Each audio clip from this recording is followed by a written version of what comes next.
gosta, né, do Congresso brasileiro?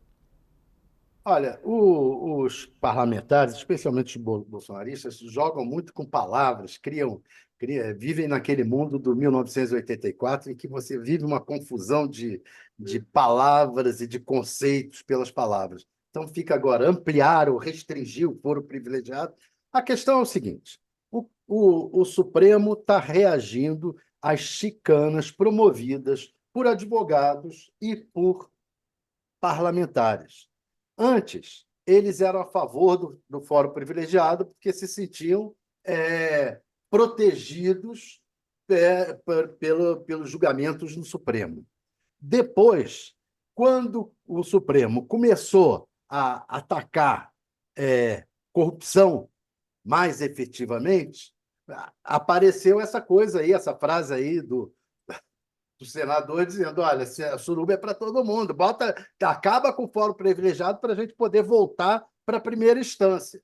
Aí começaram a defender que os parlamentares voltem para a primeira instância.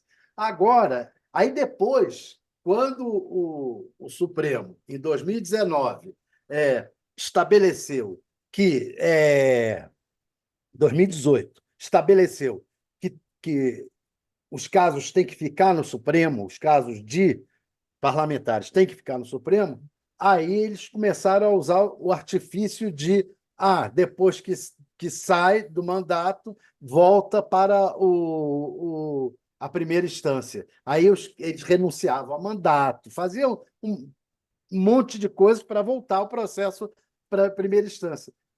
Que era agora o que o Supremo está mexendo? Está mexendo com a regra de 1999, que é, olha, faz o seguinte, não dá para voltar para a primeira instância, vamos parar com essa chicana. Só isso. Mas está arriscado os deputados criarem novas leis para tentar manter aberto o canal de fuga dos processos. É só isso, só isso. Eles querem fugir dos processos e serem privilegiados de alguma forma.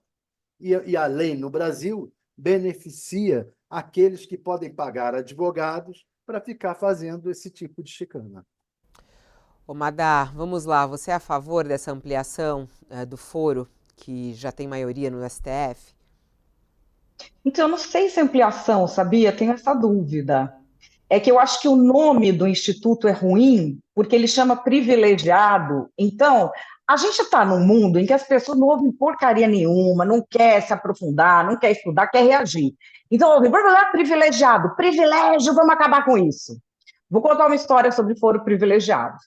Em dezembro de 1993, o então governador da Paraíba, Ronaldo Cunha Lima, entrou num restaurante, desferiu 2 tiros contra um desafeto dele, Tarcísio Buriti. Tarcísio Buriti foi hospitalizado, posteriormente veio a morrer. Ronaldo Cunha Lima nunca foi condenado por esse crime, por quê? Porque não havia uma definição sobre foro privilegiado. Diversas vezes, quando na primeira instância ele chegava quase a ser julgado, ele entrava numa eleição, mudava, ele ia para o Supremo, porque aí era deputado, tinha que ser julgado no Supremo. Quando chegava perto do julgamento, renunciava, voltava à primeira instância. Eu estou falando de um caso, porque esse ficou muito conhecido por ser uma pessoa muito proeminente. Há diversos outros, há diversos outros. E isso tinha de ser, vamos dizer, isso tinha de ser cortado em algum momento.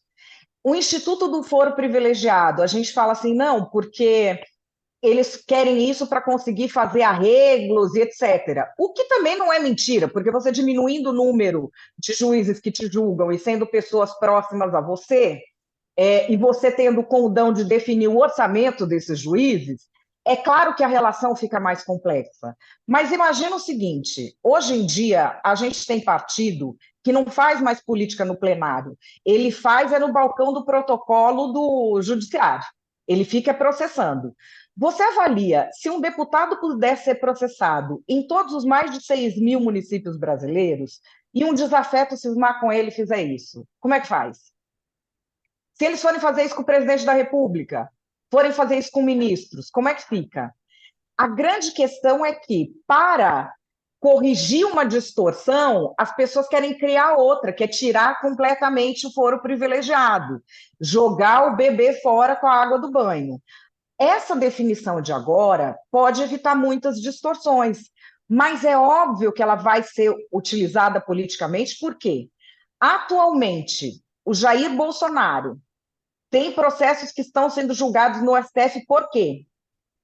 Não tem como explicar que o foro seja lá. E aí, no meio disso, se muda. Ou seja, é como o José estava falando, é aquela decisão que tinha de ter sido tomada milênios atrás e deixa para tomar num momento de maior efervescência política que a gente tem.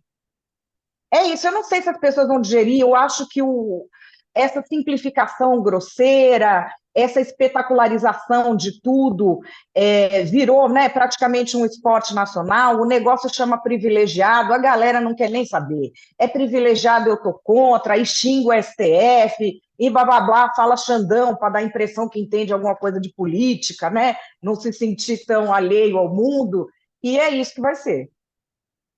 É interessante, porque a Madá sempre traz isso, né? Vamos se aprofundar no debate, porque fica todo mundo nesse fla-flu sem falar exatamente do que se trata, né? E o Tem que é um essa detalhe, mídia? Fala.